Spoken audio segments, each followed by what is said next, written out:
È già acceso? Ah sì. Buonasera a tutti, cominciamo tra 2 minuti, se volete accomodarvi. Adesso poi invito il primo gruppo che parlerà stasera.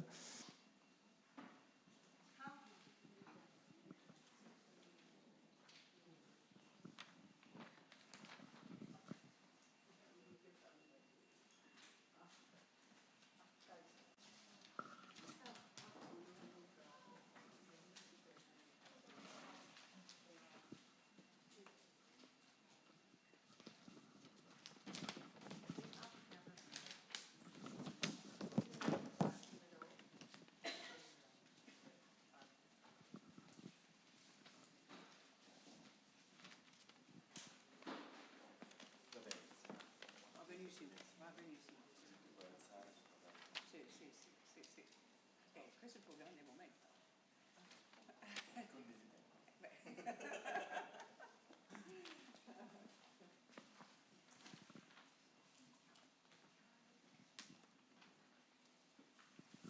Allora, buonasera a tutti, se siamo pronti dalla regia vorrei cominciare.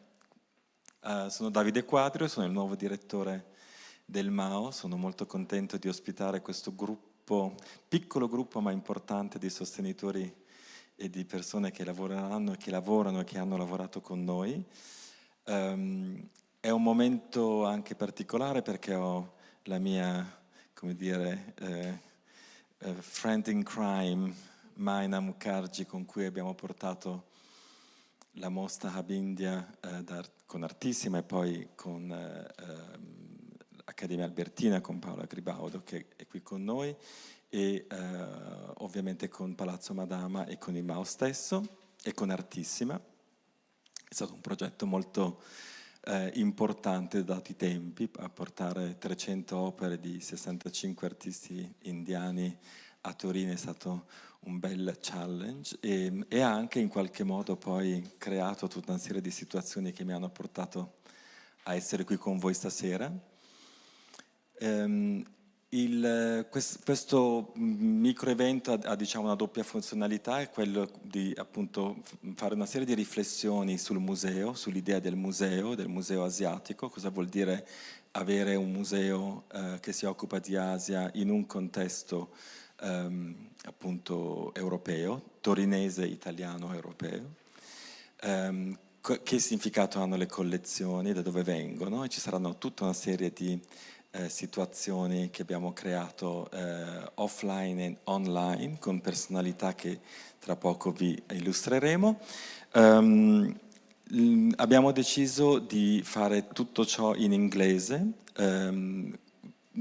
stiamo filmando in maniera professionale questo evento grazie ovviamente al Giornale dell'Arte che è partner di questo progetto, è un partner che ha già iniziato a lavorare con noi con Hub India e che in realtà diventerà un partner importante anche per le attività e per la comunicazione che vorremmo fare del museo. Quindi ci sarà questa prima parte e poi un'ultima parte in cui vi presenterò in questo poco tempo che ho avuto, che oggi è un mese dal mio insediamento in questo museo, tutta una serie di programmazioni, di idee, di quelle che chiamo idee vettoriali, idee che iniziano, che non sai esattamente dove vanno a finire, ma che hanno già come dire, dei riscontri super interessanti e che trovo estremamente energizzanti, quindi ve li condividerò con voi questo momento. Potete fare, siamo in diretta, per cui potete fare domande sia su YouTube che su Facebook direttamente e le domande appaiono poi sul nostro tablet qui, quindi potremo anche rispondere in maniera un po' interattiva con chi non è qui ma che ci sta seguendo anche da lontano. E tutto ciò sarà orchestrato magicamente da Anne Summers-Cock, che è stata curatrice del Victorian Albert Museum, fondatrice di Art Newspaper, che ha diretto fino al 2003, e il Giornale dell'Arte è diventato un fenomeno globale con redazioni in tutto il mondo, dalla Grecia agli Stati Uniti, alla Russia e ovviamente in Cina, da dove ho vissuto per quasi 3 decadi. Recentemente si è occupata in prima persona della salvaguardia di Venezia come presidente del Venice in Peril Fund, quindi chiamo Anne a introdurre il primo gruppo, ci sono questi 3 momenti, il primo gruppo di panelists. And so we're going to switch into English now. Thank you. Well, hello everybody, and thank you, Davide, for digging me out of my retirement and reminding me of my 13 years at the Victoria and Albert Museum. And this is quite a hot topic, the question of what are collections of non-European art. Actually, it's a question for Western art as well, but it is a hotter topic for non-Western art because the West has realized that the rest of the world exists and is becoming more important than the West. So museums are often, and nearly always, collections of collections, and this museum is no exception. Collected according to the criteria of the day, which, judging by the labeling, is largely aesthetic, the aesthetics of the West at the time when looking at Asian art, and taxonomic. I must have an example of a Thai Buddha if I have a Chinese Buddha, if I have a Gandharan Buddha. You know, it is the categories. Now, it's 30 years since the Victoria and Albert Museum decided that wasn't very interesting and rearranged its Chinese galleries according to functions. So the ritual objects were put together, the religious objects, the ceremonial things and so on. It aroused such a fury, you can't imagine. One of the very top dealers in Chinese art, I won't mention his name, said, "You don't realize these are objects of sublime, almost mystical beauty. You have turned them into everyday things." And the V&A said, well, tough, that's the way we're going to do it. They also did something which is not coming up today, but is worth doing it. They wanted to find out what the public knew already. So the curators themselves stood outside the museum and stopped people and said, "What does Chinese art mean to you?" And insofar as people could give an answer, they said, "A Ming vase." You know, one of those blue and white vases. So what did they do at the V&A? They put a Ming vase, not a very important one, but a nice Ming vase, inside a kind of aquarium, like the ones they have put premature babies into. Put your hand in, you could touch a Ming vase. It said, "Touch a Ming vase." So re-evaluating museums and their collections is not a new topic. Now, what we have to consider is not only what are the things, what are they, what were they for, were they cult objects, were they religious objects, what is their meaning, but are we also demeaning them, reducing them, with the language that we use about them? If we say exotic, is exotic an acceptable adjective when applied to non-Western art? Or is it too generic, is it too colonial, is it, you know, should we reconsider the language? And how much more, and that the answer to that is very much more, should we immerse ourselves in the intellectual life, the spiritual life of the cultures from which these objects come? Now, I'd like to call upon our very distinguished speakers who are in the room. Myna Mukherjee, who was director of the Engendered Arts Festivals. She's done so many things, but she was most recently the co-curator of Hub India. Alka Pande, who is lecturer in Indian arts and aesthetics at Punjab University. And then online, if we're very lucky, we have Laura Vigo, curator of Asian art at the Montreal Museum of Fine Arts, and Navina Najat Haidar, who is the chief curator of Islamic art at the Metropolitan Museum of Art. We have you. Yes, hello. Very good to see you. Now, I would like to start with a question which I will throw at you.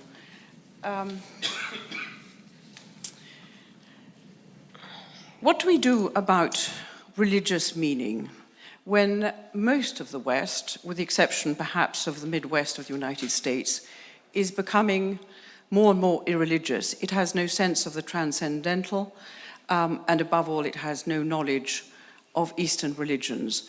How have you approached that, for example, at the Metropolitan Museum, Navina? Hello, did you hear me? Hear me? Hello? Hello. Hi, yes. We can hear you. Hi, greetings Yes. everybody from New York. I hope the signal is working. Yes, hello. Did you hear my question, which was Yes, the yes, religious I did. side of things? Yes. So, well, the religious side of things is of central importance to the Islamic department because we define ourselves through this idea of religion. And this idea of religion is applied to a kind of a global phenomenon that we call Islam that actually transcends the strictly narrow and recognizable religious zone to extend into many other types of artistic production. So in other words, we're not just using the term to describe religious objects such as manuscripts of the Quran, for example, but it's used quite broadly to define a political phenomenon, a cultural and historical phenomenon that extends across the central Islamic lands of the Middle East and North India and North Africa and beyond. So we are very engaged with that, and there's no one agreed upon approach that has carried forth. The field evolves, etc. At the moment, the way we're thinking about it is to really commit, in some sense, to the religious, to explaining why Islamic art is thought of as Islamic, what is the role of religion in the creation and the inspiration of art, and then how is that term applied more broadly to a geography and to a kind of political entity. So we are engaged with that very much, and without going into many details, which I'd be happy to share later. But for example, we start in the introduction by talking about religion through a display of the manuscripts of the Quran, through the prestige of the calligraphic tradition that draws its importance from its status and association with the transcribing and copying the sacred words of God, which is what the Quran is for Muslims. And then going on beyond that into the history, which is that really studying the history of the first century of Islam, because it was beyond a religion, it was also a political movement, it was a cultural spread, it was a way of uniting the world from Spain to India in a new cultural conversation and political political conversation that went all the way, extended very rapidly over large geography early on. So building on that, we go into a kind of looser application of the term Islamic. But we do return to this question in our display over and over again. What about you and how it relates to the aesthetic question? Sorry, the aesthetics and religion combined. Do you have thoughts on that matter?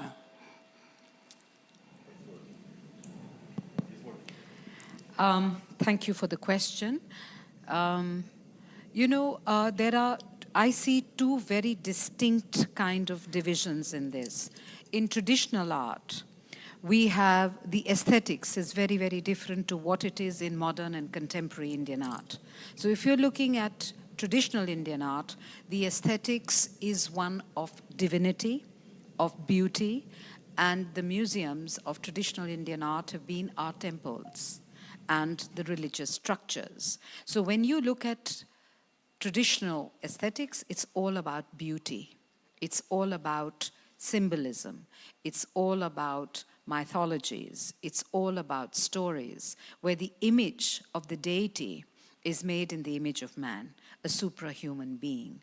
And that is how we look at traditional aesthetics of art. When you come to the modern and contemporary, then the focus shifts a lot, and it's no longer about just the divine or the sacred or the aesthetics of the erotic, which it is in traditional Indian art. In modern and contemporary, it becomes more at the level of society, at the level of culture, and we really start turning into from heritage and culture into a reading of politics, of identity, of society, of gender, sexuality, all the aesthetics of these particular aspects of looking at visual culture changes in a slow, but very, very distinct kind of meter. And that's the way I look at the world of Indian aesthetics and the display of thought and philosophy. Question for both of you, for Alka and for Myna.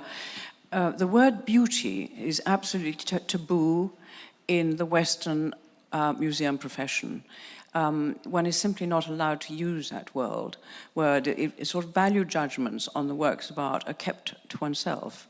One may think an object is beautiful, but you don't write on the label, this is a beautiful object, let alone do you say why it is a beautiful object. Now, given that the aesthetic of Indian art, or I mean, of course, there are many different Indian arts, but given we can assume that the aesthetics are somewhat different from Western aesthetics, how do you think one should approach describing the criteria for beauty? I mean, for example, you take a Hindu temple sculpture with a woman, naked woman, the body is very markedly different from the Greek idea of what is a beautiful woman. I mean, do you actually discuss the question of beauty itself?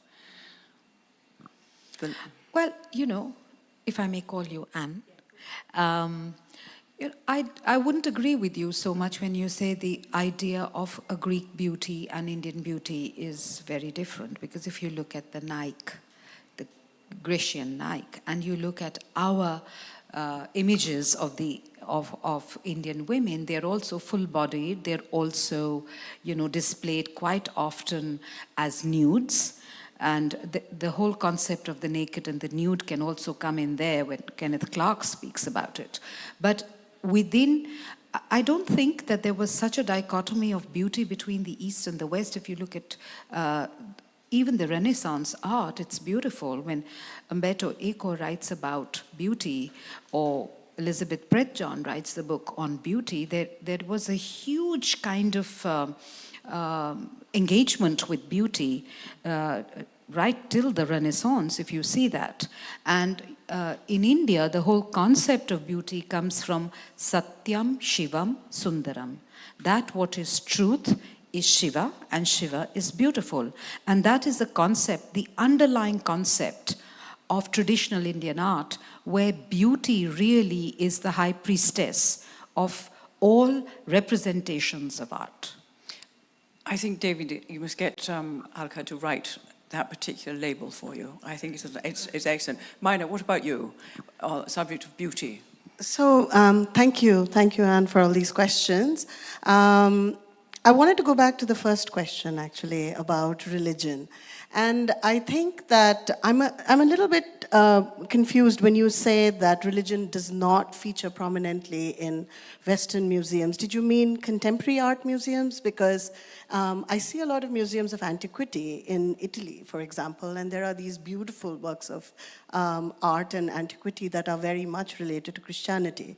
So, I didn't mean that there's no religious art in museums. A great deal of the art in museums is religious, but we in the West are losing the key to it. We not only don't understand what it actually represents, the subject matter is getting lost, but actually the spiritual urge that led people to make it. Whereas I believe that religion is alive in India. People have this transcendental urge. Right. And therefore they connect with what we call art, and they not necessarily call art. I mean, again, you know, art is a rather flattening concept. As you said earlier today, art reduces many different items of many different sorts to the same category. I'd just like to explain. When I said that, I meant the object. I said the object flattens. When you look at an object in a museum, it's sort of like a very static representation, especially when you're labeling it and you're saying, and I think museums should be more dynamic. I think they should offer spaces of reflection, both for cultural as well as historical significance of the place that object comes from. So certainly, I think that you... And also, I'd like to say that in India, religion is, or India or South Asia, religion has a different connotation. You know, there's a universalism that I think the contemporary art world in the West has pushed back against, of religion to break away and to start thinking about what is contemporary and new.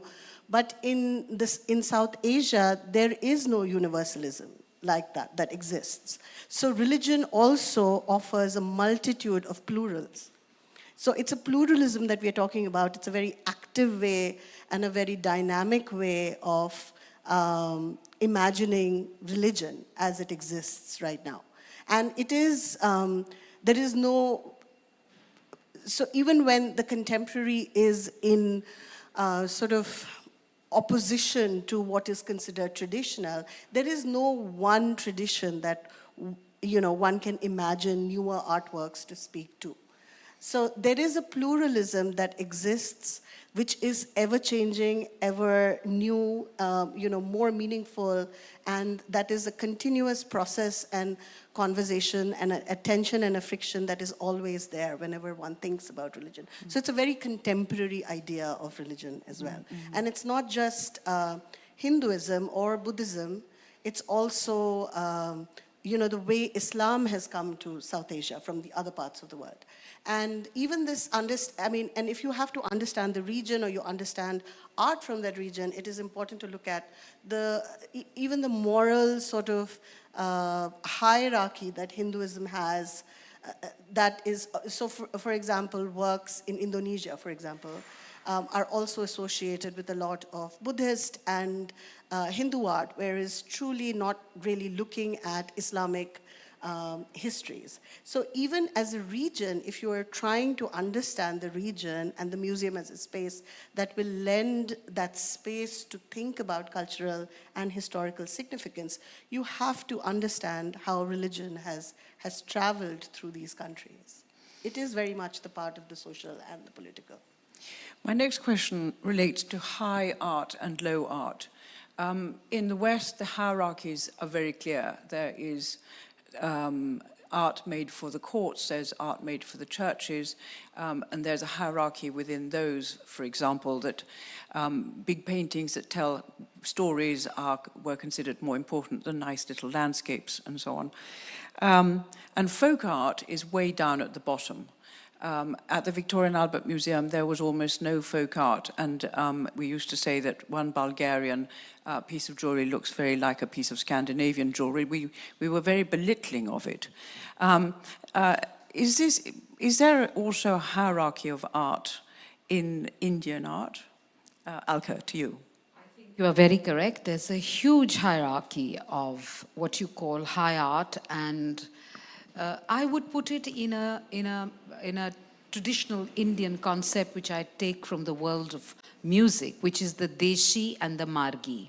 So the Deshi becomes more the popular, which becomes more in the region where it is not classified. There are no canons. Whereas in India, the traditional artist was actually a person who had divine qualities. And there were canons laid out for everything. The way the image was to be made, the materials that were to be used, they were all put down in the canons which were known as the Shilpa Shastras. But I think there is a lot of redefining and a reinterpretation and a re-looking at what the traditional definitions of high and low art were. And in today's ecosystem of art, I would say that the indigenous, what comes out, we don't even call it folk and tribal anymore, we call it living culture, we call it the indigenous, we call it the vernacular. And this is really the heart and soul of people who are very, very committed to the land in which they live. They draw about their lives, they draw about their local gods, they draw about the forests, they talk about their own mythologies, their own gods which they worship. So I think it's a beautiful image which they hold out to people who have not really even witnessed or seen it. As a person living in India, very, very deeply invested in my own culture, studying traditional art and aesthetics, I'm completely amazed at the beauty which I see around. And I talk of beauty of thought and ideas which come out from the indigenous. And sometimes I feel that I'm running out of time because I've not been able to discover the wonder and the beautiful country that I live in, because India is just not a country, it's actually a continent. We have more than 29 states, and each state has different kind of folk and tribal, which you call, or living cultures of their own. The Northeast, for example, the kind of languages of art which are present. And it's not just visual art, it's not just drawing. It's dance, it's painting. They paint, they dance, they chant. There are sacred rituals which are still alive, and we need to understand and we need to document all this. And once we start seeing them, I go back to the very famous exhibition called Magicien de la Terre, which was done at the Pompidou Center, where we had a Gond Pradhan artist called Jangar Singh Sham, whose work was put up with the contemporary artists of the time. And it was for the first time in the 70s and 80s that you saw what you call an indigenous artist who was given the rightful place. So I think it is in that area that we still need to, blur the boundaries, because the boundaries are already blurred. We need to now juxtapose them. And for me, in the definition of art, I would not say high or low art anymore. It's art. It could be the indigenous art, it could be living culture. These could be people who've not been trained in formal academies. They may not have gone to the top art schools. They may not be using the digital medium or art and technology, which is so much part of the languages of art. But they are absolutely fabulous artists who are writing their own histories, who are doing their own biographies, who are telling their own story, because they are writing their stories on paper, through music, through dance. Image and text is so much part of their tradition. So I would not use anymore these definitions of high and low art anymore.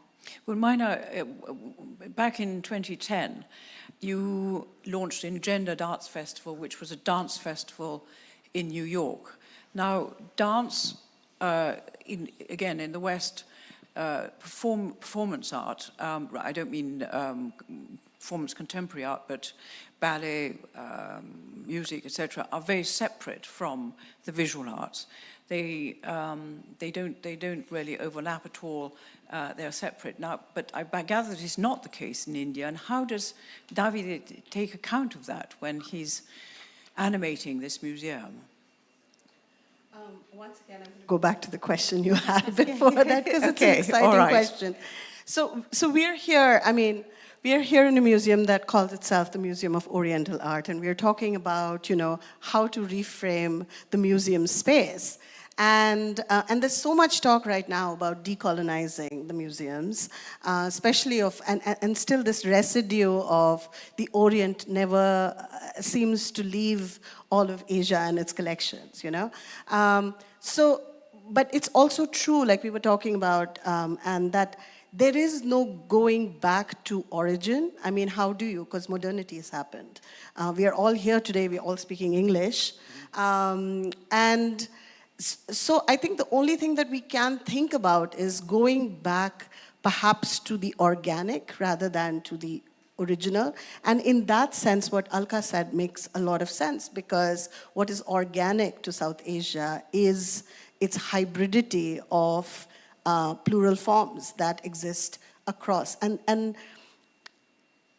everything in traditional Indian art, if you would call it that, though, again, I want to keep saying there is no one monolith of traditional art. You're talking about a country that has over 100 languages and dialects, different states with different arts, folk and indigenous. There are crafts. But even if we were to go back in history and talk about an origin point for traditional, let's say, Hindu art, everything is governed by something called the Ngati Shastra, which is basically a book of theater. Our sculptures come from that, our dances come from that, the literature comes from that. So it's codified. It's an incredibly intelligent codification, a very extensive codification of thought, and an elaboration of purpose and drama and theater. So it would be impossible to separate, the complexity of what the classical traditions in art. In South Asia. I want to comment on that because I think it's part of what's happening and how a lot of the conversation that we had. But in this museum, collection is being activated, in this kind of respect. Like there's been a lot of experimentation that have been very happily put in contact with the documentation of incredible programs, especially on the Gandhara area, but not only, also on the Islamic side, that it was activated by dance, by traditional Indian dancers who were basically explaining the works that you see through the gestural, of the dance as well. And this is very powerful because allows to bridge things in a different way. For me, it's something that immediately clicked in this idea of how to explain, and I know that Laura will be the right person to talk about it, but how to explain to people, in this context, what that particular religious object, and it's not an artifact only, it's a religious object, what it means, what are the gestures, why is that positioned, So one of the things that we are doing is actually taking all this fantastic video material that's been already produced, and I want to re-edit that in creating really like clips that are on the side of the objects, not in a sort of documentation way, but more as gesture to understand, and the language of the body, the language of the dance in India is so powerful and explains so much more than only, written text. So this kind of, and is creating textures, and creating narratives which are still scientific in a way, but they don't go into the museology of it, but to the experience of that object, through understanding it for the ritual and the religious aspects of it. Laura, we're neglecting you over there in Montreal. Would you like to comment on that? Laura, we're neglecting you over in Montreal. Over to you on this subject. I'm used to be the last one to be asked, and I really appreciate this panel because there are a lot of, let's say, issues that we sort of confronted when we had to sort of install our galleries, and as Davide was saying, is to provide a sort of multiverse of interpretation, which means not just the art historical. Sorry, I'm having an echo effect, so. We can hear you very well. So I'm just going to talk with one earphone. So the idea is really not to stop at the interpretation that the Western collectors, in my case, I'm talking about the collection at the Montreal Museum of Fine Arts, was collected for. The idea of beauty was a beauty that was canonized in the West, was a Western canon that was approached and sort of applied to material culture. And I'm talking about material culture. I'm not talking high art, of low art. This kind of categorization for us do not mean anything anymore. It's important to see how equivocal our collectors were when they collected and for what reason. So for us, for instance, knowing that the collection was mostly clustered, I would say, because again, as you, Anne, said, for the Museum of Oriental Art in Torino, it's a collection of collections, and the same applies to a lot of collection, even in North America. I would say that ours is much more evident because it's mostly from private collectors. We did not have an endowment fund like the Victoria and Albert Museum or the Metropolitan, I wish. And so we had to stick with collectors' ideas of what it meant, the Orient. And Orient is also a word that I use consciously as a sort of reference of a colonial nomenclature. and the fact that it was a fantasization of this very distant Orient that was only consumable, and I use consumable in a consumeristic way, by looking at things through literature, newspapers. You know, I'm talking, for instance, London Illustrated magazine, in certain cases for Indian art, but not just. And so how do we define a collection? Can we explain how these objects are being vitrified and vitrinified in a museum, for a reason, and by explaining different functions that these objects had, not just in the West, but also in the East. And again, West and East, that depends where you're from. Because when you're talking, for instance, for us, non-Western art is not appropriate either, because we have also pre-Columbian archaeology in our collection of the rest of the world. And that is definitely Western, from a Western Eurocentric perspective. So I call him, at the moment, I don't know how to call these collections, non-Western, heterogeneous, eclectic. There are a lot of things that are in my mind, but I cannot really, I'm still on the fence, I think. Can I just add a footnote to the whole problem of terminology? There was a conference about 10 years ago at the Tate to discuss the evolution of Middle Eastern art.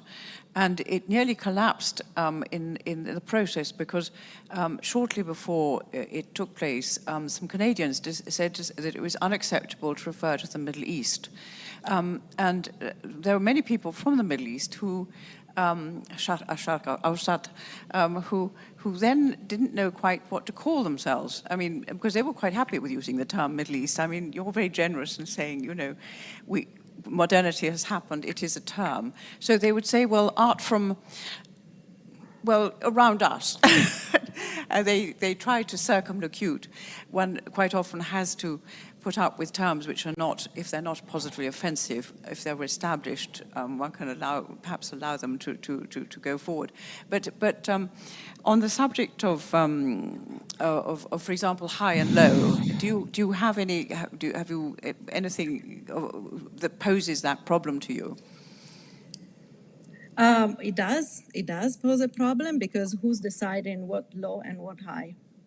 I mean, in a sense that I'm looking from a Western perspective, because first of all, as you know, in terms of self-reflectivity, I'm Italian. So my baggage is completely rooted into sort of a Eurocentric, you know, sort of art history. And of course, I mean, in the last 30 years, I've been dealing mostly with Asian art, but still I cannot really disguise myself as you know, a person from the region. And so I'm looking at, from the collector's point of view, what that means. Because I was, in a way, and this is a personal note to it, I was drawn to Asia as a sort of lure to the exotic other. So I was, in a way, the subject of, you know, what we're talking about. Being an archaeologist also, I always talk about material culture rather than fine art or decorative art. And so I tend to relegate this kind of categorization as much as possible, try not to use them, and actually question the visitor. When they come into contact with objects, they might have a better understanding what that object was used for in the country of origin, and being able to sort of maybe understand better for what reason these objects circulated and ended up in a museum in the West. So the relativity, I'm more of what I call a relativity person. I relativize a lot. My approach is not universal. I like the fact that we can tell the story of a collection, and that story is unique.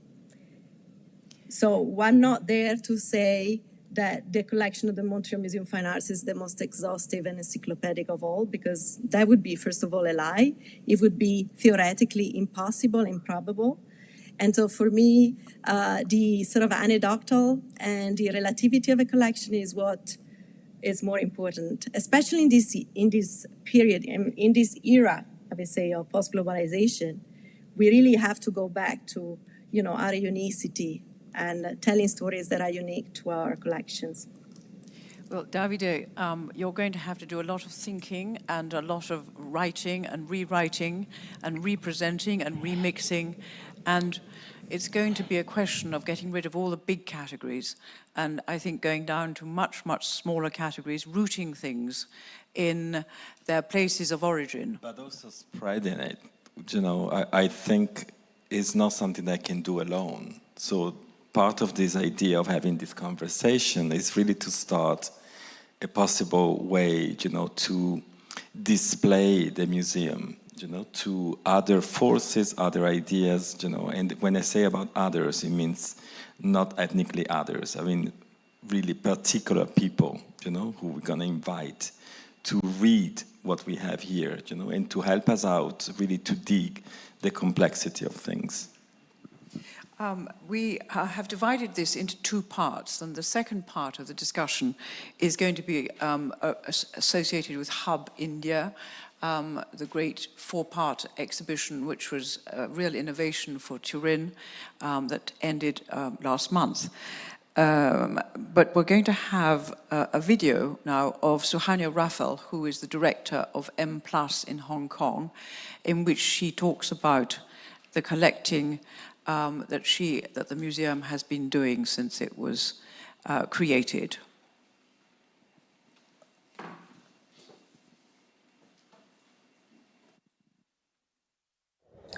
My name is Suhanya Raphael. I'm the museum director at M+ in Hong Kong, and it is a privilege to be here to be speaking to you about what it has meant to make a new museum, a very large one in this part of the world, and in fact introduce to Asia and to Hong Kong the first global museum of visual culture. What do I mean by that? We're a museum that is dedicated to collecting, exhibiting, interpreting, researching visual art, design and architecture, and moving image. That is the remit of what visual culture means for us here. There is no institution who is doing this across our region in Asia. So we feel that we're performing a very, very significant function by bringing the cross-disciplinary, the inter-regional, the multidisciplinary voice that is actually our lived experience in the 21st century. But this time our stories are rooted in Hong Kong and we spread out into the world from our situation here. The region informs everything that we do, and we are establishing what will be new canons or an expanded canon when it comes to thinking about the histories of the modern and contemporary.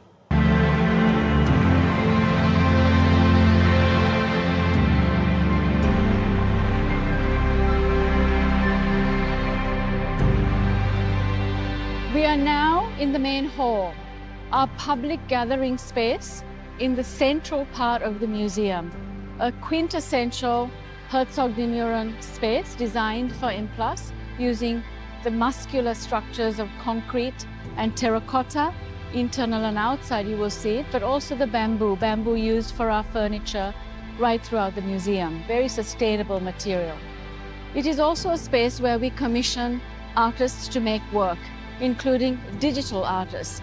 And we have right behind me now an amazing patrons wall designed by Japanese digital designer, very eminent, Nakamura Yugo-san.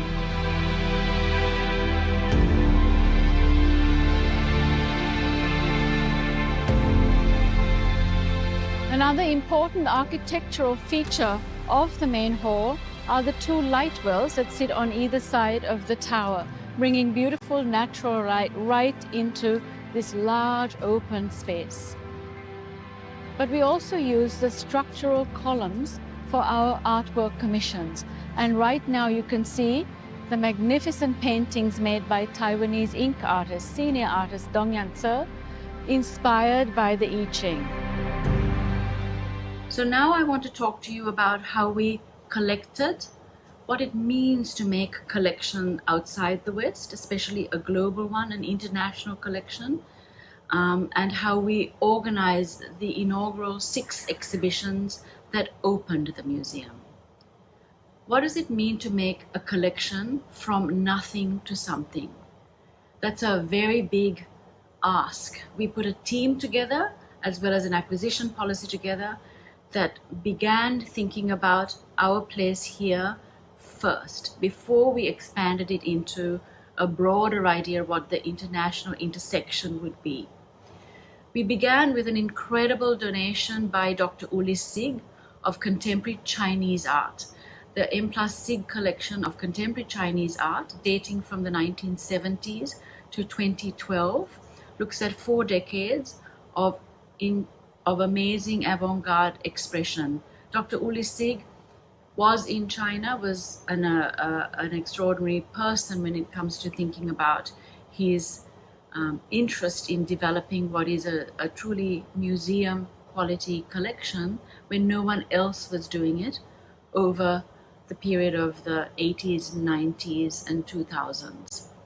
That he gifted it to us was part of his intention when he began collecting, because he knew that this avant-garde collection, a collection of 1,510 works, was like no other in the world, and it needed to remain in Greater China. It's a collection that talks about an avant-garde history that continues, actually, that had never been collected by an institution before. That it's placed inside public institution immediately means that it becomes available for all kinds of research as well as exhibition and display, interpretation, learning. This is what we do around that particular collection. Once that had come in, we began to think about the relationship beyond just contemporary visual arts. Ink arts, what does it mean to bring design, fashion, moving image, popular culture? Because of our city's expression, Hong Kong. Hong Kong has one of the most dynamic architectural expressions. When we think about the 21st century, it's the city in Asia that is something that sets us apart from, say, Europe or the Americas. And we needed to bring in the design voice, the architecture voice, as well as popular culture, the radicalization of ink out of historical reality of being part of an important literati history. But what Hong Kong did was radicalize that through abstraction and taking it outside the usual expression of scroll and out into a much more expanded sense of an ink aesthetic. And we see that now expressed through the collection, while then bringing in major international figures in terms of how they intersected into the canonical understanding and reading of contemporary and modern visual culture.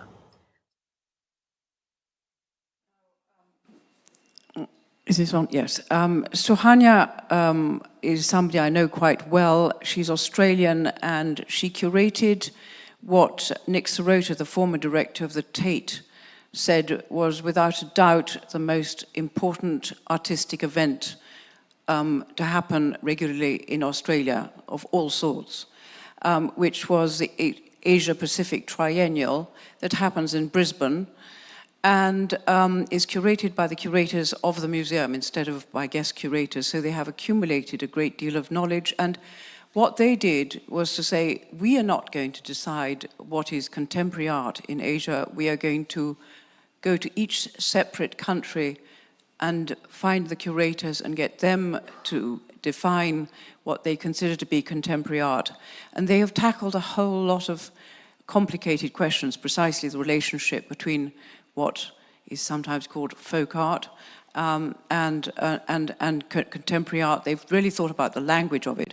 So the questions that some of the things you raised will come up in part 2 of this.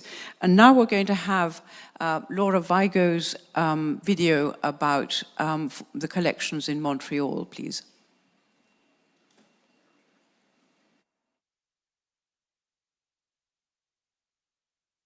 My name is Laura Vigo, and I'm the curator for Asian art at the Montreal Museum of Fine Arts. Welcome to Montreal. Bienvenue à Montréal. Our museum is one of the oldest in Canada. It was built in 1860 as an art gallery and turned into a once called encyclopedic museum in 1917. With over 44,000 objects in its collection, it's one of the most eclectic and heterogeneous collections in Canada nowadays. So the Asian art collection at the Montreal Museum of Fine Arts comprises almost 6,000 objects coming from all over the Asian continent and spanning from the third millennium before Common Era to today. It is an eclectic and sort of fascinating reflection of what early collectors in Montreal thought of the Orient, of Asia.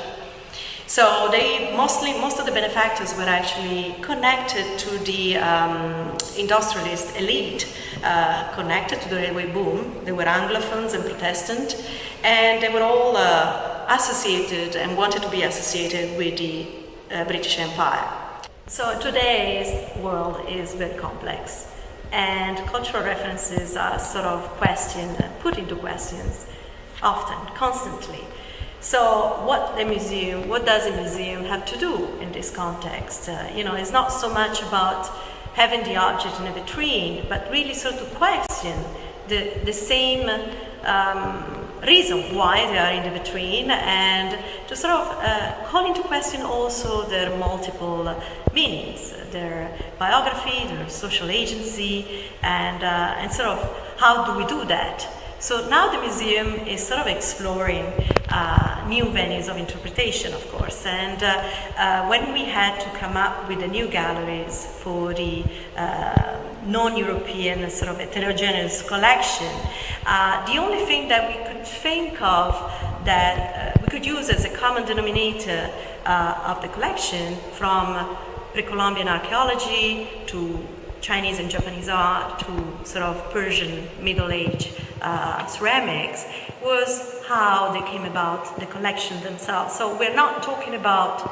Asian art galleries, but we're actually talking about the collection of Asian art galleries. I do not want to provide an exhaustive overview of Asia or the Asian artistic productions, or even to contain that into the four walls of the museum, but rather we like to have a dialogue, with an approach that entails both an intercultural, transhistorical, and thematic perspective.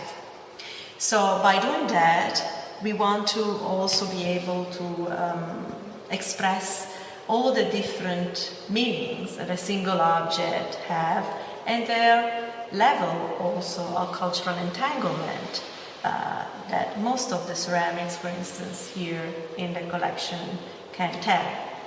Our first thematic that we used in galleries was so-called consuming culture. And this thematic is the most important for the Asian galleries, particularly because it's all about the so-called external gazer, the collectors that looked from afar to the Orient and sort of fantasized and shaped a different arbitrary idea of that culture. An important theme that we sort of developed was that of shaping the body. So shaping the body expresses and explores how we approach the body as a point of contact with the self and the world via either ornamentation, body transformation, sensorial experiences, identity constructs, and body idealization. For instance, through a transhistorical clean veil on the idea of nudity here, as expressed in Bronze Age China from this beautiful soldier of the Qin Emperor of the 2nd century before Common Era, and contemporary performance by Zhang Huan as photographed by Rong in 1994. The theme that we sort of explored is called touching the intangible. And that is really when we wanted to show artistic creation that expresses and embodies the beliefs of in supernatural beings, worlds, states, seek to touch the intangible. In this case, we had a local artist, Leila Zelli, video artist, came from Iran originally and was selected for our impression residence, artist residence at the museum to sort of dialogue and activate the collection, the historic collection in a different way. So she got inspired by all this beautiful Nishapur Nishapur plates where there's this beautiful bird that is painted on top. And by calling this a bird song and making reference to the Twitter with the hashtag Iran, she actually sort of composed and recreated this beautiful video with motifs that make the resonance with the historical collection and also with the canticle of the birds.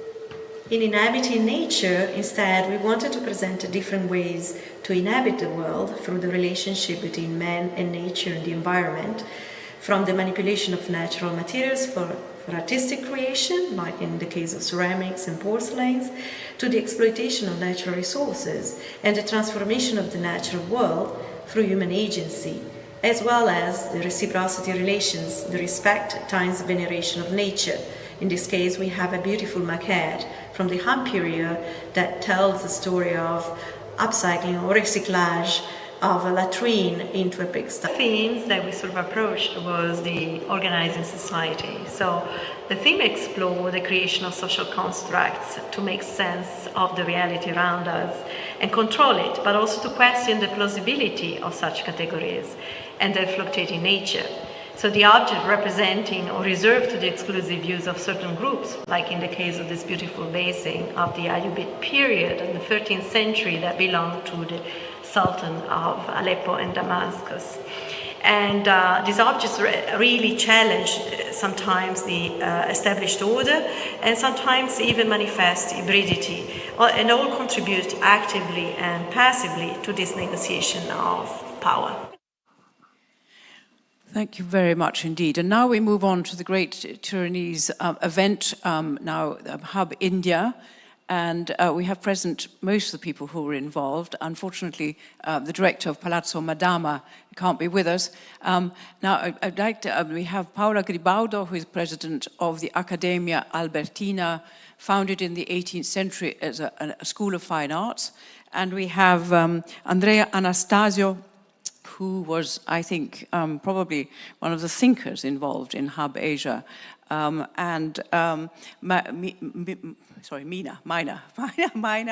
and Davide. Can we kick off with you, Myna? How did you get involved, and what were your early discussions about when you started to plan this? Go for it. It's working. All right. So Hub India came about of a series of conversations that me and David had while we were curating 2 years prior to that another exhibition called Visions in the Making, which involved 3 Indian artists and 3 Italian artists at the Italian Cultural Center in New Delhi. And as we were talking, there were a lot of conversations about, how of what is contemporary. I mean, again, conversations that a lot of the speakers have already touched upon. This idea of how the West perceives contemporary and how the meaning of contemporary is perhaps different in the East. Even though, one of the things that I want to say at the very beginning is that these polarities are for me very problematic to begin with.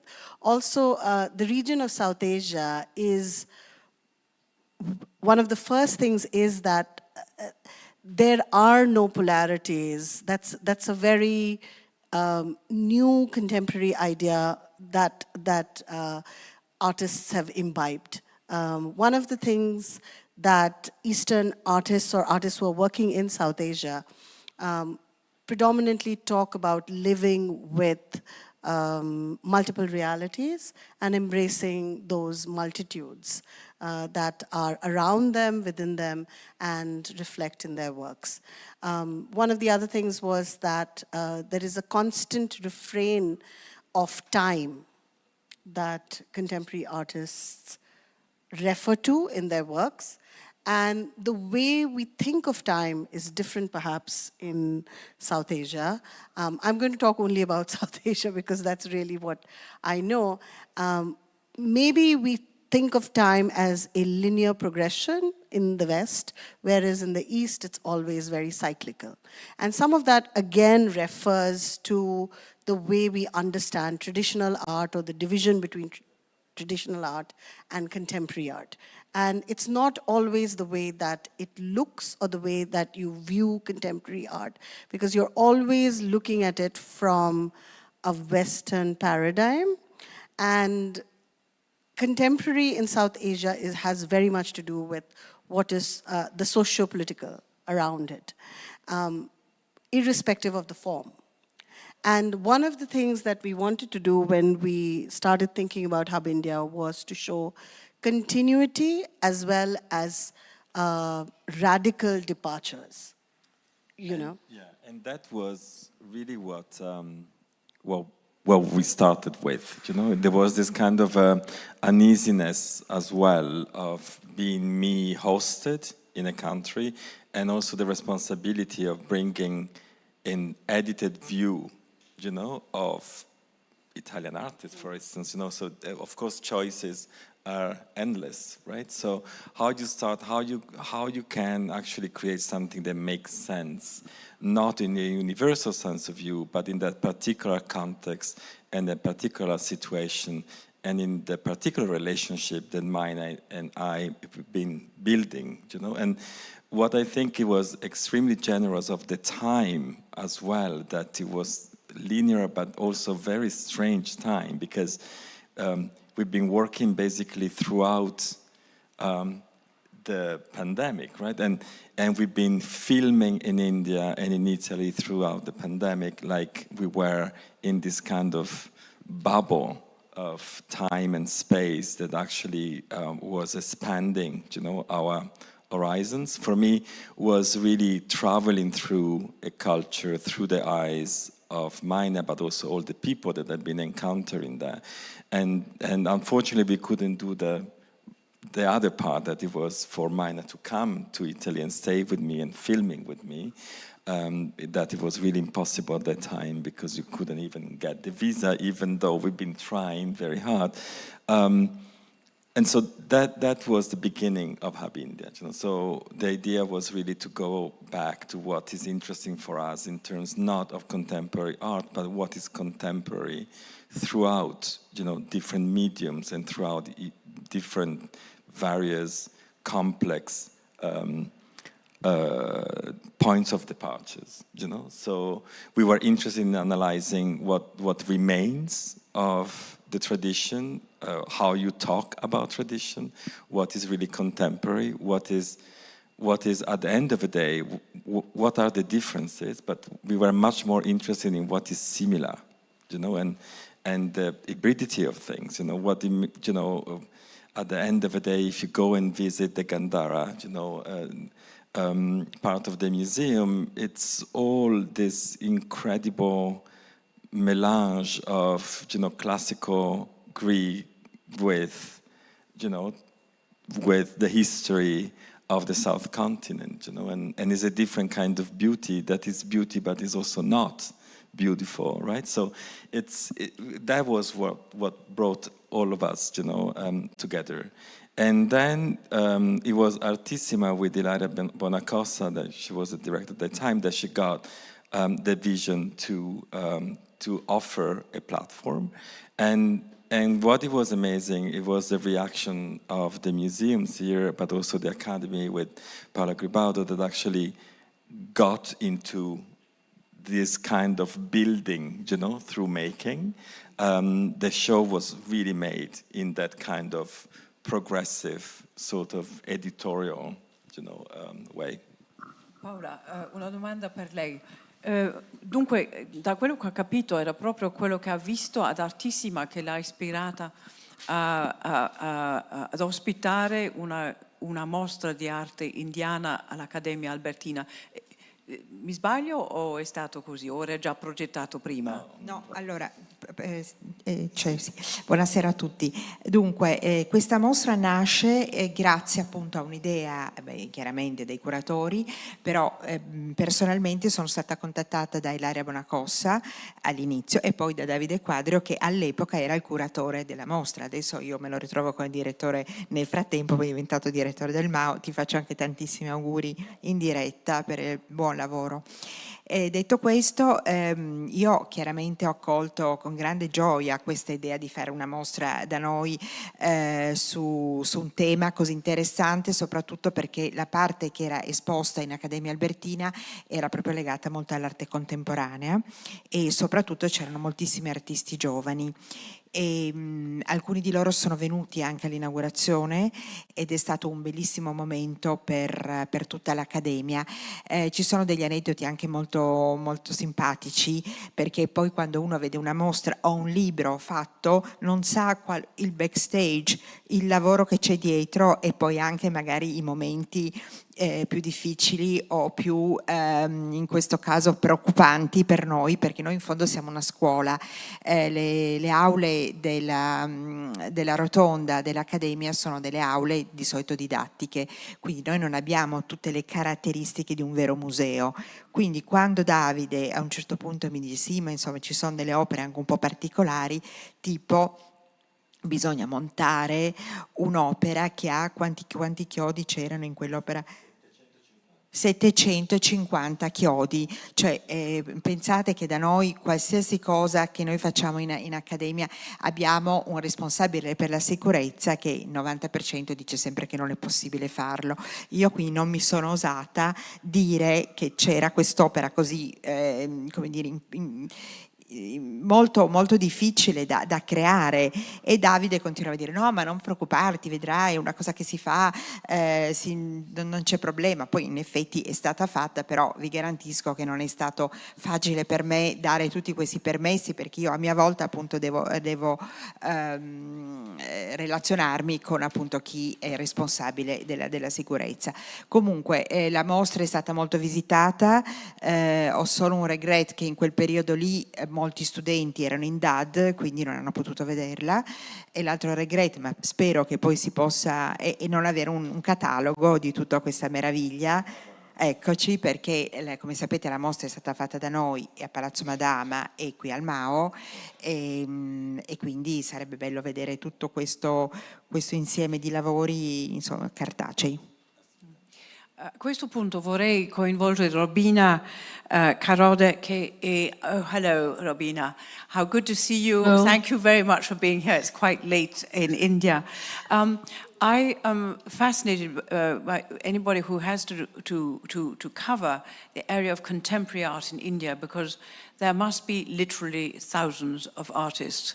Now, in Hong Kong, there is the Asia Art Archive, which has set itself the huge job over the last 10 to 15 years of documenting all artists working in the whole region of China and roundabout through actually having agents in each one of them.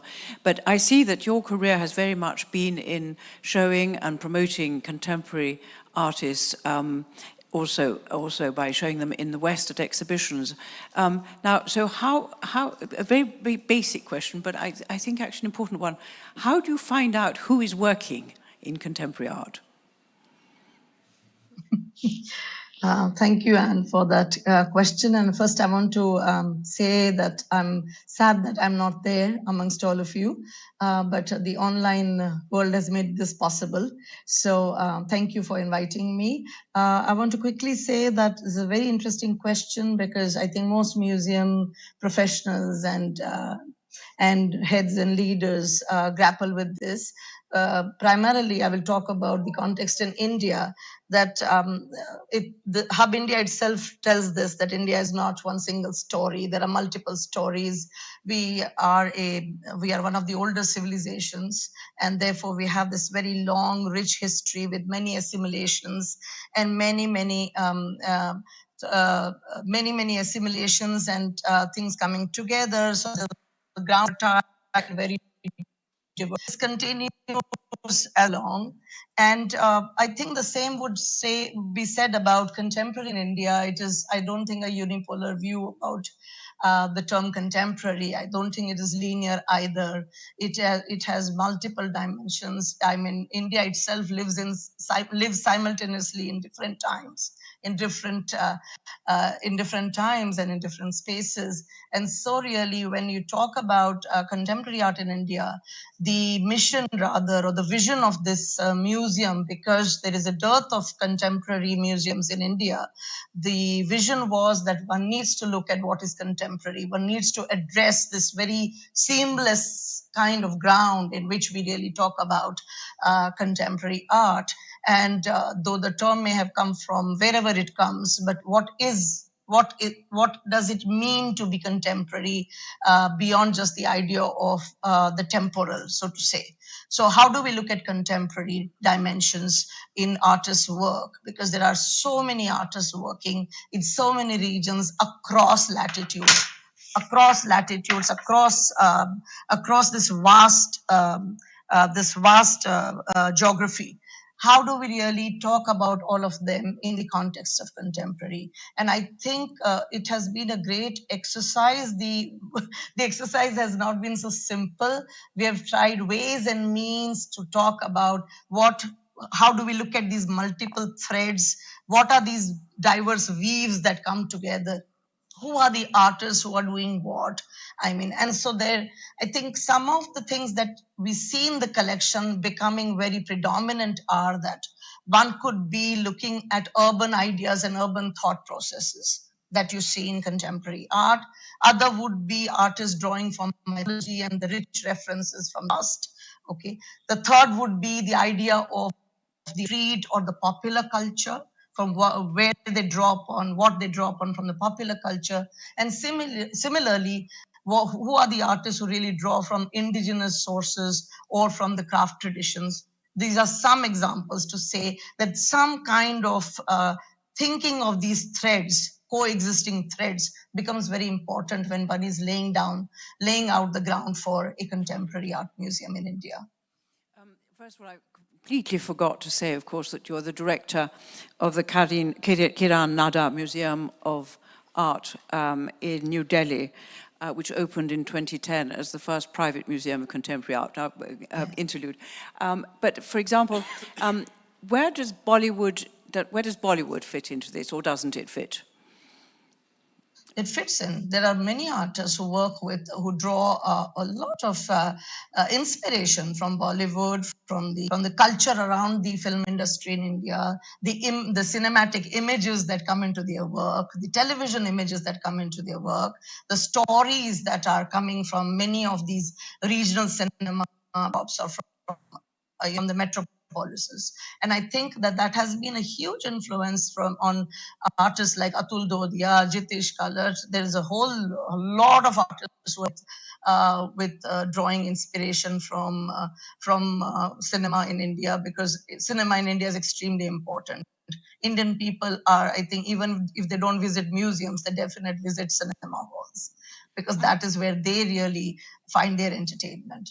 I'd like to add, also artists who've been working with cinema say a lot about gender, for example, or tropes of gender fit in. For Shiba Chachi's work around Meena Kumari, or the notion of the performer, or how those tropes have built over the years. Those are very sophisticated ways also of talking about what is happening in the country. Well, and I would not restrict it. I would not restrict the influence only to Bollywood. I think a lot of these artists have been exposed to cinema elsewhere, and a lot of Hollywood also came into Bhupen Khakkar's work or Dodia's work, or many other younger artists' work as well. In a sort of way, I think that Asia is much more exposed to global than vice versa, right? So yes.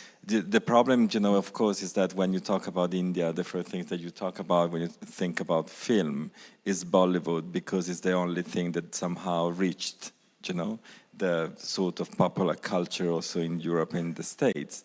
But there is much more. Maybe. Yeah. Well, there's a very small but beautiful article that Amartya Sen wrote in the Argumentative Indian, where he states that Satyajit Roy is very much Indian because he knew Italian neorealism, and he's you can say that it's even more Indian because he has been exposed to Italian neorealism, and he converts that into his own constructions of a film. And I think it's a wonderful take because one of the things I've been listening throughout this beautiful meeting, and there are hundreds of challenges that should be addressed because we are dealing with very sensitive and delicate issues, politically, aesthetically, existentially. And one of the things that I didn't hear that I would like to mention is that internet has changed a lot. And I was in India. I've been formed as what at that time was the Oriental School of Oriental Studies at the University in Rome. I was very lucky to study with wonderful professors, wonderful minds. But I remember very well that when I traveled to India at the end of the 70s, I remember the art scene at that time, and through the late 80s and 90s, I witnessed the change, and then what internet did to the School of Arts. So I think it's that now when we talk about the contemporary, we have to be also very much aware that we have to do two works simultaneously. One is to relativize every single thing. I love the word relative, because whatever we do today is relative to the context and the moment we do it. And the other one is also understand what is the place of that particular form at that particular given time in the local context versus the global. So when I talk about contemporary Italian art, I'm very much aware what it means, and I'm very much aware what it did to the sense of aesthetic. I cannot talk about beauty any longer the way I used to talk about beauty, after understanding that good taste and beauty have been split in forever, after the work of few artists that have been challenging that definition. But then, of course, being also a student that has studied what canons mean in classic Indian art, I'm very much intrigued by the idea of seeing those roots challenged by Indian artists of the contemporary, of the so-called contemporary world. Yeah, it would take really a long process to understand all these, but I think that the beauty of allowing multiple voices to take forms has to go hands in hands with the effort of understanding the context and understanding how the context molds the form. Few days ago, I came back from Delhi 2 days ago, and on Sunday I had this lovely chance of meeting again a so-called tribal artist, a Gond, Baju Sham, who probably you know. I worked with him 12 years ago for a publication by Tara Books. And we are engaging again in a new project, and we are working on the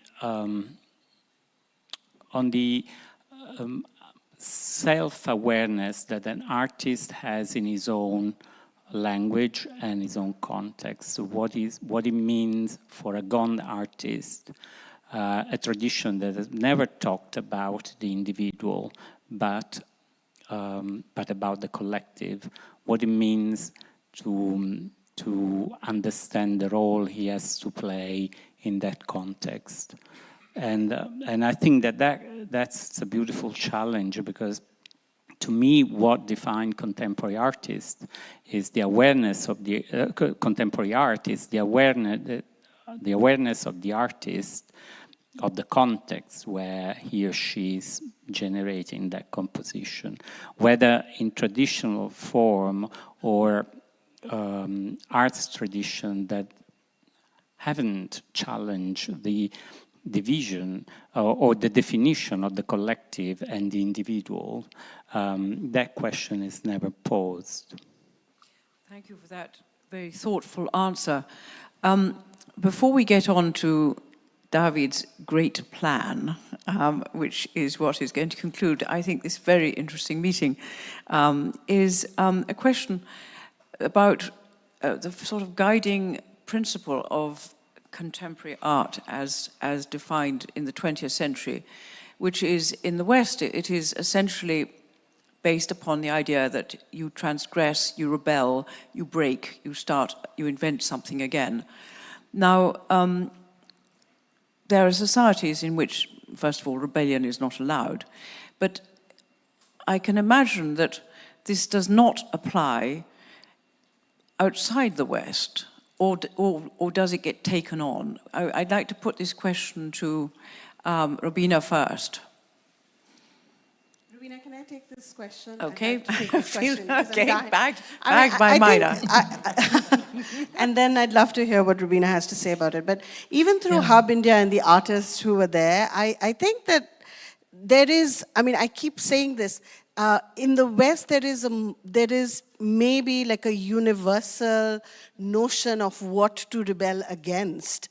But all of South Asia has these, I'd like to talk about the pluralisms, and every one of the pluralisms exist and have existed and continue. There is an assimilation that Rubina talked about.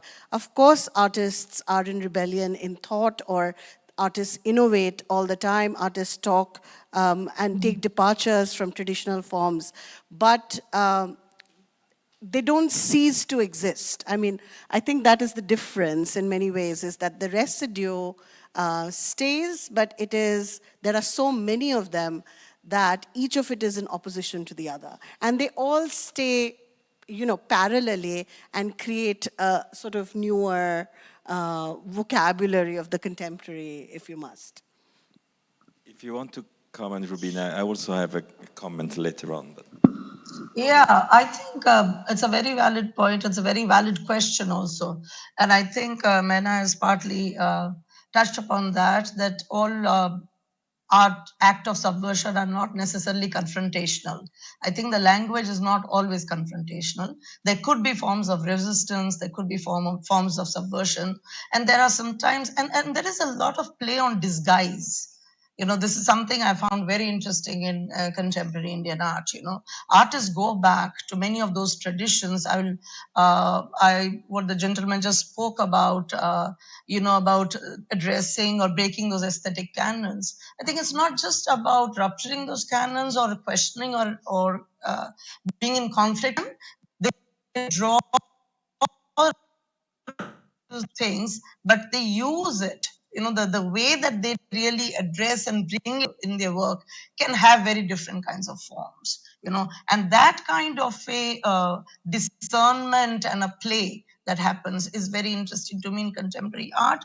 And I also want to address this question because when I look at works of Ghulam Sheikh or Nelima Sheikh, who are both in this show perhaps, or Himmat Shah, and many of these artists who Hub India has presented, it comes to me very quickly that they have all gone through the aesthetic canons that came from the Vishnu Dharma Puran, or from Shilpa Shastra, or from Bharat's Natya Shastra from the 1st till 10th century when the canons were consolidated, And what is interesting in those canons, which they still carry on, is this understanding of integration and interdependence of arts.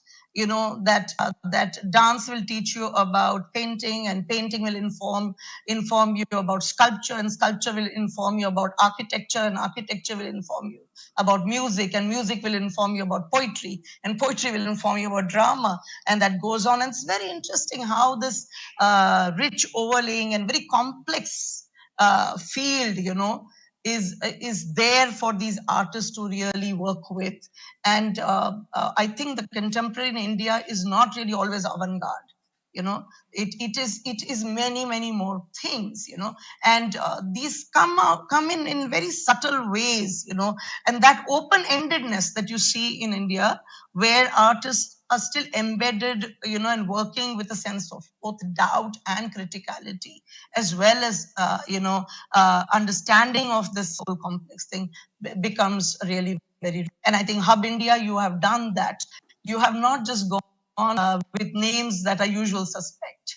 You have opened up the discourse by bringing it as, you know, across generations, also across, you know, artists who use different formats, artists who really work with or go back to different times past to really and you know, bring tradition back into the contemporary. In a way, I think Hub India was really a gesture, you know, because it was, as Andrea was saying, it was really embedded in the particularity of the situation where we were as well, you know. So the connection with the collection of MAO, the context of having, you know, the works, and I'm so sorry that Rubina, you didn't see, you know, Chakravarti in the beautiful Palazzo Madama, because it fit inside that, you know, in such an organic and magical way, you know. And then, as Paola was saying, you know, the youngest artists, you know, like this kind of almost like a studio display in Accademia was really fitting into that and recreating the space in a challenging way, you know, also working with the boxes of the work, you know, in which the artwork was brought over, which of course is, you know, it can be very tacky as well, you know, but somehow it worked, you know, because of the context, because of the situation. So exhibitions can be, especially museum exhibitions, I always think they have to be extremely powerfully put together, and then it takes a lot of time. You know, what Hub India was not an exhibition, was a research, an ongoing research, a way of communicate, of talking to each other, of exhibiting, you know, things which, as you were saying, Rubina, very seldom seen, you know. And of course, it was not about the big names, you know. It was really about other things, you know. So. I think what Andrea said made sense with your film that you were saying also, that the context is extremely important. And though there are exhibitions and museums that can decontextualize art and present, which can be another kind of perspective that they may bring, but I think something is lost there and something is gained. So there are both these possibilities. There are different languages, you know, different languages of displaying, you know, and editing. Sure. You know, I was very much part of the selection, part in this as a witness, when Aubrey came to India to put up Indian Highways, the Tate exhibition. There were many things I was very critical and very doubtful, and of the entire process, and that show traveled to other parts of Europe. He came to Italy, and it was reframed at the Maxi, and at that time I contributed with a small essay to the catalog, trying to express my critique, because I think that somehow the exhibition carried a lot of colonial gaze, despite of wanting to be against colonial gaze. What I loved about India in Turin was, well, especially what happened in Palazzo Madama at MAO, because I think what you said about contemporary not identifying with avant-garde, it's very important when it comes to contemporary art in different parts of the world, because in the Western definition of contemporary art, the idea of avant-garde is very much there. So what it was beautiful in Torino is that the decontextualization and the vis-a-vis between that was generated by putting individual works directly in contact with the collection. Somehow it managed to change the approach to the work and to allow a much more open approach to it. And maybe we should think about it for further exhibitions. I agree. And in fact, I have a question here. Is Luigi Fassi still in the room? Yes? A question for you. Will there be a second edition of Hub India? Will there be a second edition of Hub India?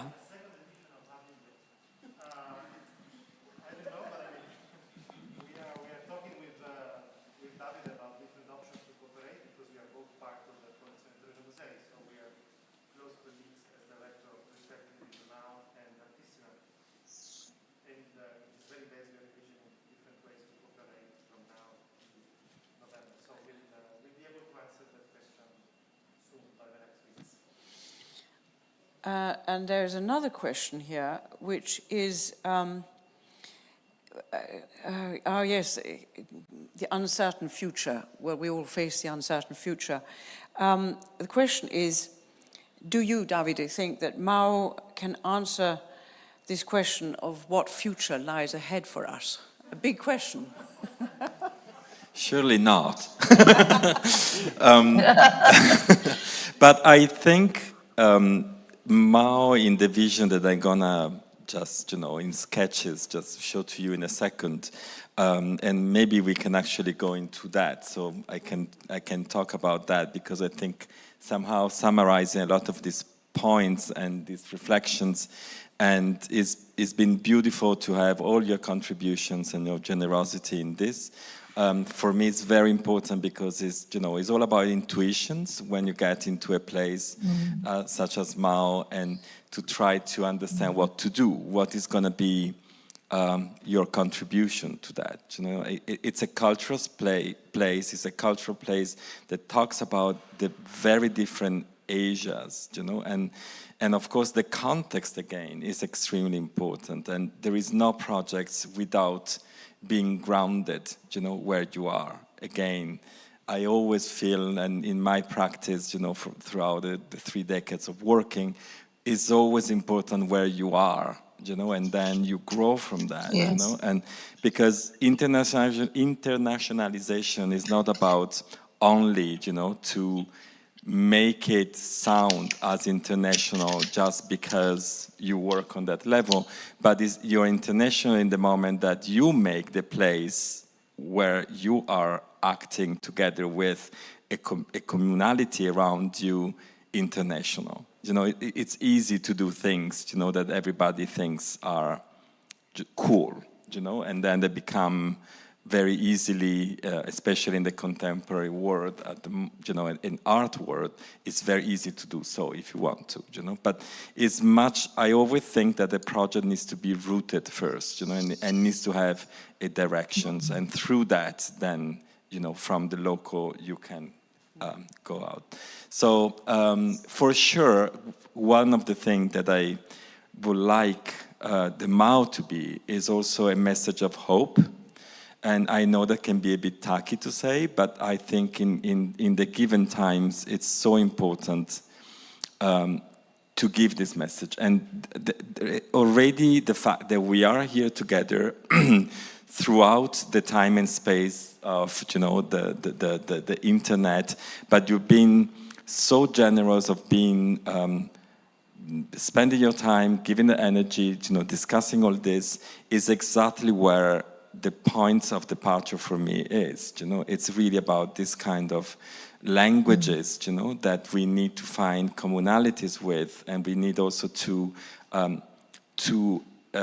bring into the context, especially in the context of touring Italy, Europe, or what we call the West. You know, I find the MAO an incredible tool to show what Asia is in the complexity, but also to make Europe and Italy to understand the relevance of all the rest of the world in terms of culture, you know, and if we can contribute to educate as well, you know, and to give information to what is, you know, this amazing, you know, completely colorful alternative world, you know, that has a lot in common with us, but of course it's also very different. And if we can, you know, through the museum and the activities and the things that we are doing here, you know, contribute to this kind of, not only dialogue is easy to say, you know, dialogue can happen if you know already a bit each other, right? But if one of the two elements doesn't know that much, you know, then it becomes stereotypes, it becomes, you know, superficiality, and it doesn't show the potential, you know, of what two people can say to each other, you know. So that is a bit of that. So if you want to take it from here. Well, I'm the compere, so I'm just going to describe what happens next. I just wanted to say that I personally am glad that we didn't talk about two subjects which easily make the conversation become bad-tempered and actually sometimes miss the point of the art. One is the question of colonization, and the other is the question of provenance. Two huge questions which I hope weren't the elephant in the room. And I think you have been a brilliant panelist here on 3 continents. Thank you very much indeed.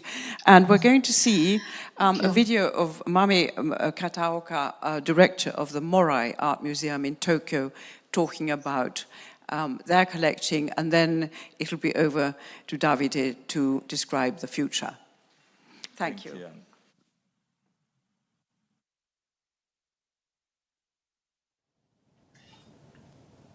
Hello, Mami. Thank you for joining this little conversation about Phantoms of Asia. And the first question I would like to ask you is, how did the show come together? And how did you integrate the artistic choices on the collection in the museum in San Francisco? Davide が見たいんだけど。Yeah. Okay. Okay. The show came with the invitation from the Asian Art Museum's director, Jay Shu, who is a specialist in ancient Chinese art, but has a strong belief in contemporary art and how art has been always connected. There's no old and new, that it's always continuous record of human activities. And I thought that was interesting to look at the Asian Art Museum collection, which is divided into 7 sections. So geographically, it's been divided into 7 sections. And normally, they they're curated by the specialist of the region, specialist of Japanese art, Chinese art, or Western Asian art. So there hadn't really been much conversation among Asia itself. And but also there hadn't really been conversation in time-wise, the dialogue between present and the past. So I started to question, when is the beginning of the present and when is the end of the past or ancient? And in fact, so many ancient human activities had been still inherited in contemporary people, particularly in spiritual sense and religious sense, and a lot of festivals and daily habit.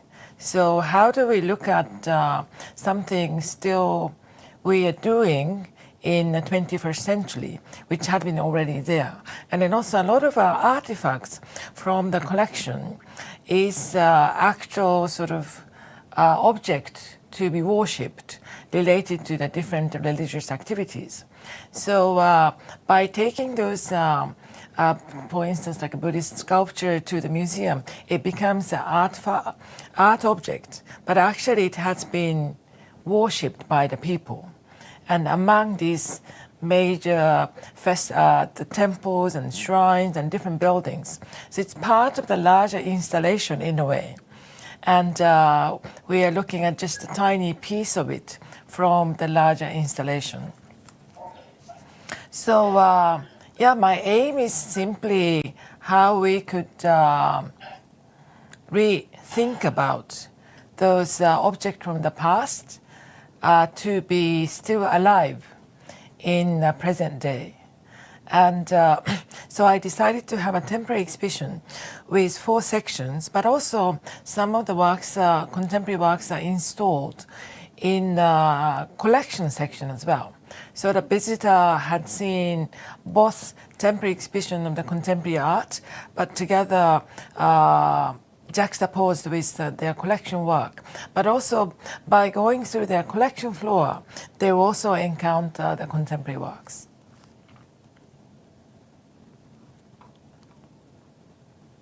Iなくなっちゃいました。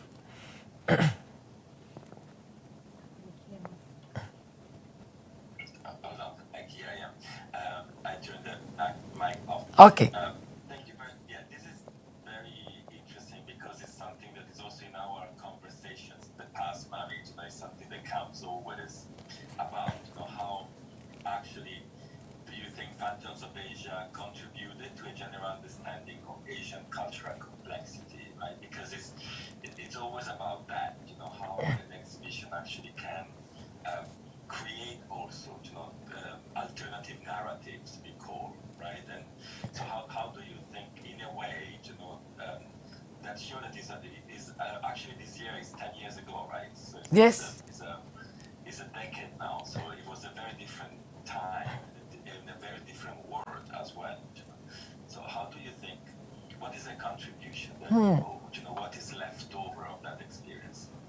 I think we have been looking at Western art, or we had been studying Western art as like one whole thing.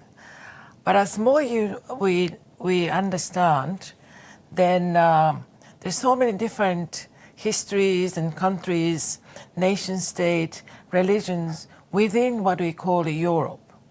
So it's the same thing in Asia as well. That I think people in non-Asian region might think that Asia is like whole one thing. But once you start going into the higher resolution, into the details, there's so much diversity in languages and customs and religions and histories and social systems and everything. So I think it was still the beginning to opening up what constitutes Asia and how different within Asia itself, but also how the past is still present in our contemporary life. And there are different artists like Hiroshi Sugimoto who had been bringing our past into their own practices. So by some of the particular artists who had been trying to connect this sense of time and sense of space into one experience. And so I think there's so much more that we can do. And particularly with the museum who has the collection from the past, but how to activate, how to bring it as an object of our time, and how to create a new dialogue with the contemporary artists, the people living in contemporary time. I just wanted to say, because David's question to Mami wasn't very clear, the exhibition she was talking about was an absolutely seminal show at the Asian Art Museum in San Francisco 10 years ago, called Phantoms of Asia, Contemporary Awakens the Past. Okay, Davide. Go. I prepared a little presentation, so it will be a bit easier to follow. So there is a lot, and the first thing I want to say, and I have to thank, and I need to recognize is, as artists know, there is nothing that comes from emptiness, actually. You know, all the artworks come from something that, you know, somehow chewing things, you know, that happen already or that have been done already. And it's this kind of strata that actually they make things, you know, interesting. So there is no the idea, you know, that make you a genius. But I think that geniuses are actually, you know, connected in a very Chinese way through generations and through the time. So I come here in 2022 when the museum has been already open for so long, and there are so incredible things that happen here already. And for me, one of the very important things is also to listen to the staff, to listen to the people here, to try to understand what happened before, to also see what they themselves think are actually good practices. And what I just mentioned, you know, this idea of going back and take videos, you know, of dancers explaining movements of the sculptures of the Gandhara is something that that's got such a value that needs to be taken out again, because it's part of the history of this place. So a lot of what I'm going to show you, and you know, some of the ideas, and some are pretty practical because they're going to happen very soon, is really how to optimize what we have here. And the first thing is, of course, the collection, but also rethinking the social space of the museum. This museum needs to be open, needs to get into a very different sort of energy level, and then it happens, and it's happening actually very quickly, because the response also from the universities here has been so incredibly powerful and positive that you will see now, you know, how things will be changed very soon.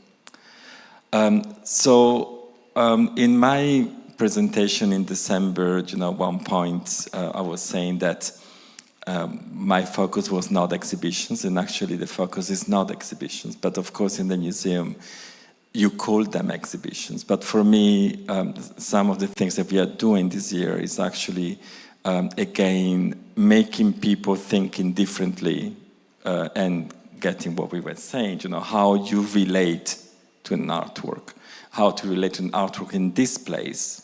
So the first exhibition is called The Great Void, From Sound to Space, and actually displays only one piece from the collection, which is a tanka.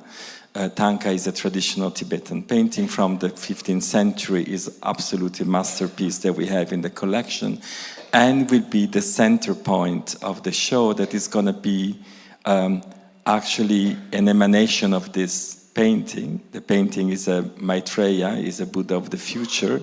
Again, is a very symbolic moment, you know, of hope to have a Buddha of the future, you know, the liberation of the future. And we thought that it was a very good way to start.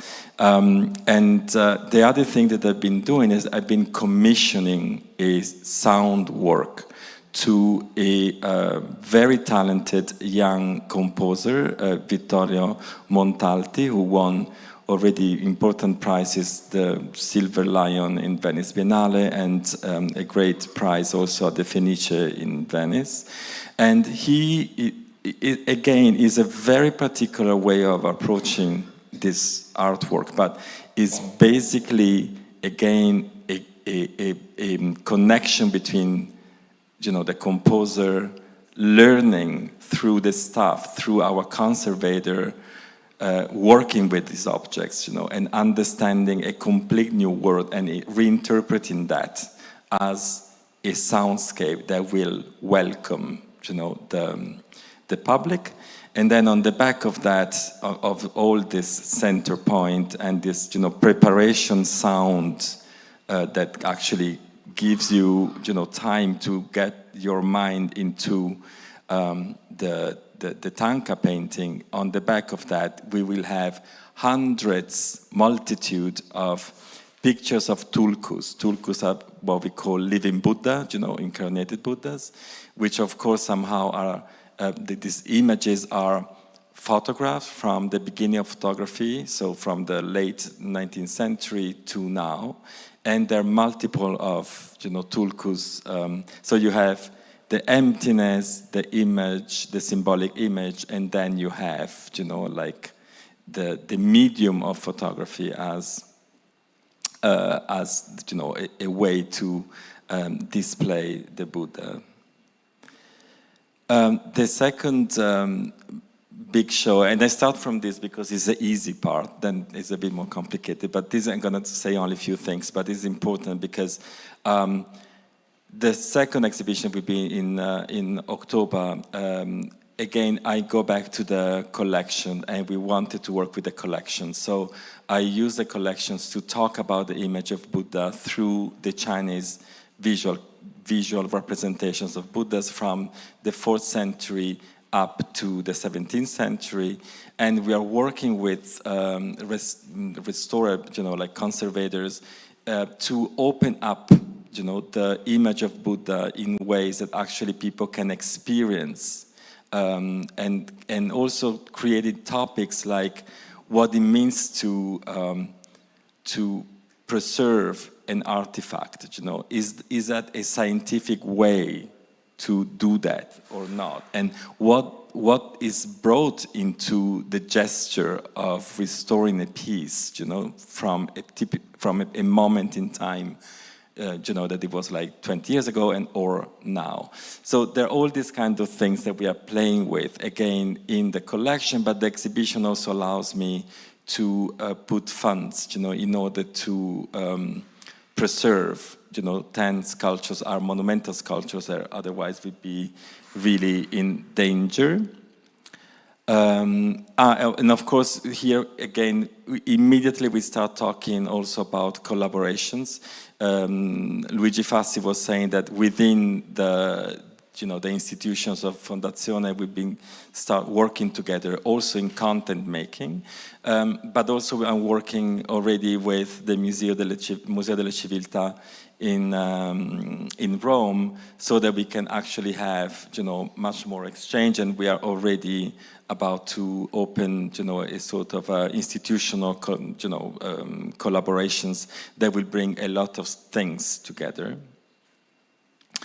The other thing is making the place alive, and making the place alive means to have other readings. So we have artists coming throughout the year, conservator coming, which actually help us, like we are doing tonight, to understand better what we have.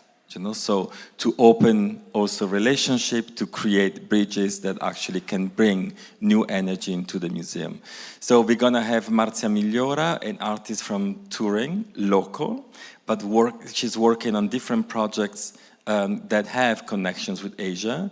And she's really working, and the conversation started because she's working on print working by Japanese prints, basically. So we have a fantastic collection here, and she's going to be in residency here. We're going to use the space, here as a social space, creative space, place where artists can stay and they can be accessed, not every day, but they can, work within the concept of the museum. The second the second artists are Li Mingwei and Chao Wei-Tsai. They're two Taiwanese artists. We're working with them also with the Cultural Institute of Taiwan from Rome. They're going to support this project. This is a project that will be on performing the museum. So we're going to work with the conservatory, we're going to work with the dance school local, and they're going to really work within the collection, but also within the staff of the museum.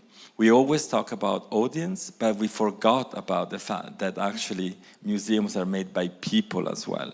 And so they're going to be work sometimes. I think that the staff is getting a bit nervous about this, because they don't really know it. They understood now progressively, that this kind of energies can be a bit, dangerous for them as well, because they're going to work a lot more.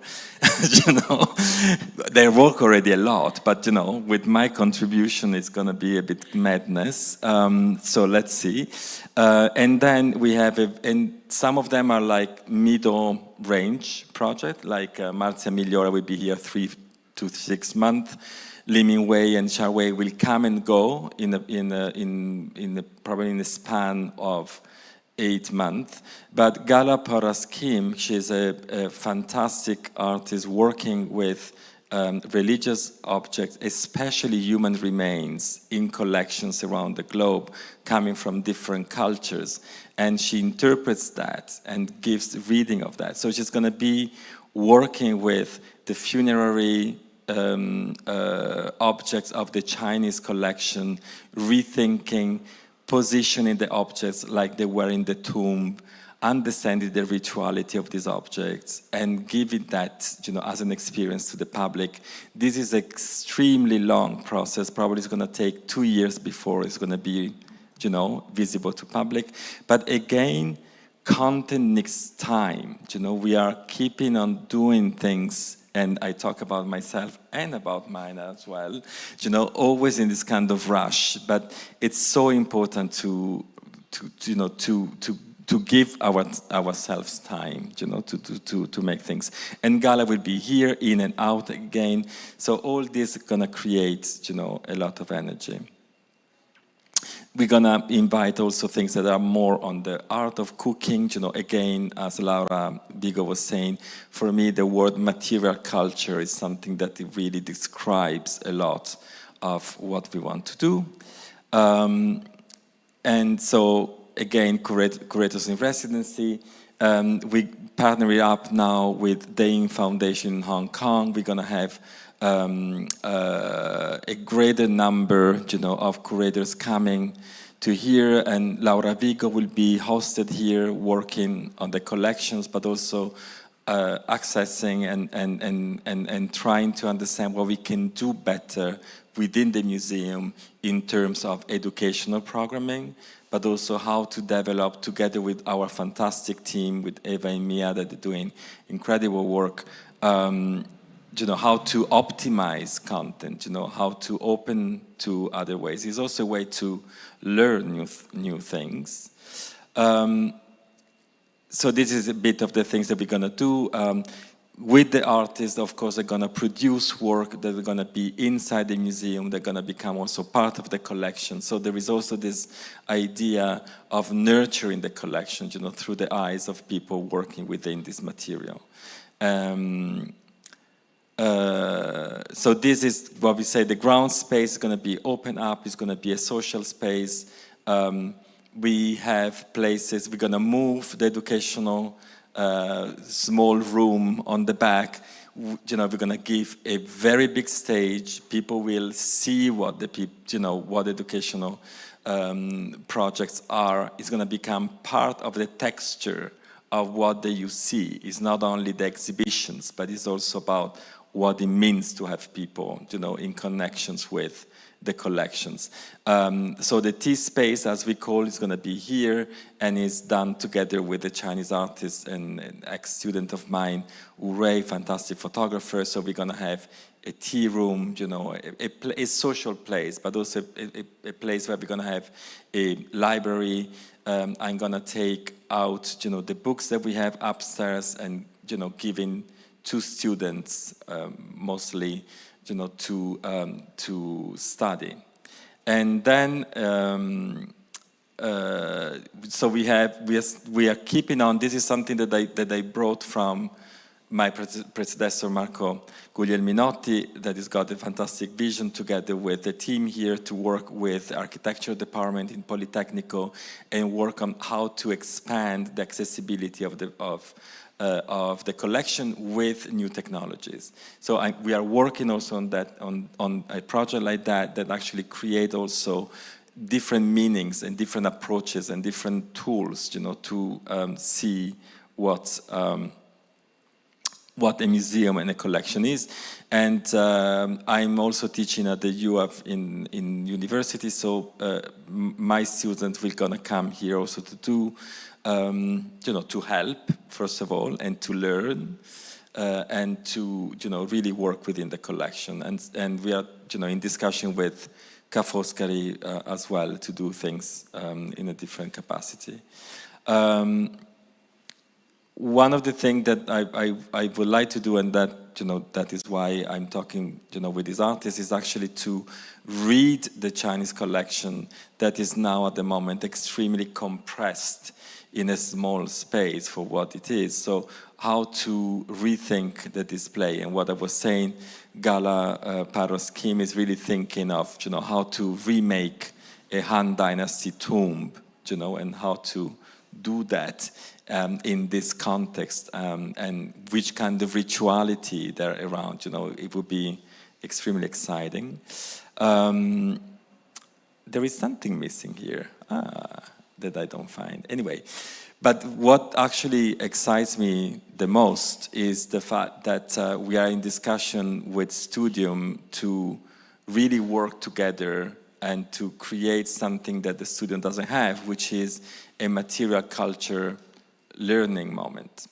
And I was so surprised that it was a bit of the intuition of having students here, a student space, a living space for students, and having the Studium so incredibly accelerating actually on the process. We have a meeting next week, and I was talking to the head of the foundation, in order really to create already like an institutional link. You understand that is actually unprecedented, to have the students, from a university working within the context of the museum, and having and accessing, experiencing, what Asian culture is through a fantastic box like this is. For me, it's really something that that I found incredibly beautiful, and I hope that we can actually activate very soon. It seems that we're going to activate it very soon, actually. But so that is just to give you an overview of this year to come. So it's also a lot of the things are together with my staff. So we need really to learn each other, to understand, how things are working.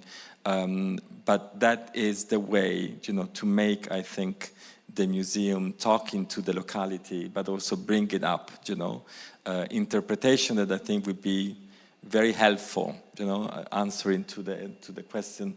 We cannot change much, but at least we can give a bit of hope, especially to the younger generation, that really, teaching to students and see what actually caused the last 2 years and the war now to them.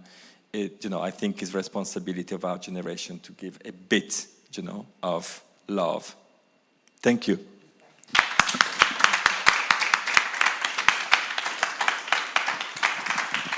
Thank you, Anne, for the fantastic mediation of all this, and to all the speakers in and out, to you here present. Just to say, everything is going to be online, available with Italian subtitling or with English subtitling, whatever is needed. So this event was supposed to be, sharing with few friends, and people that have been already working with us and with the staff as well. And I really thanks all of you to be here with us. Thank you. Have a great night.